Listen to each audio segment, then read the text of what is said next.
Mga kabese, ito yung bagong invention ng aming professional electrical engineer. Yan. Birin mo ang grinder, walang buntot na magandang namin ng buntot. Bago ito. Yan ang kahangahangang ano. Kahangahangang tawag dito, yung diskarte. Yan ang mga diskarte ng mga marine. Kung hindi ito nagbarko, Electrical. baka tinasa-nasa, birin mo ang grinder, may buntot. Parang ilaw. Huwag mo siya isinda, pumurahin na naman ang aking mga anak. Bakit naman? Sasabihin, Papa, ang kalokohan mo, dinala mo pa sa barko. Hindi kalokohan yun. Talagang katotohanan na Ano yun?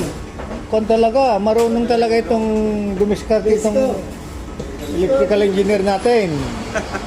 Pero sir, 25 minutes finish. 25 minutes. Oh. Sabi niya sir, ay 30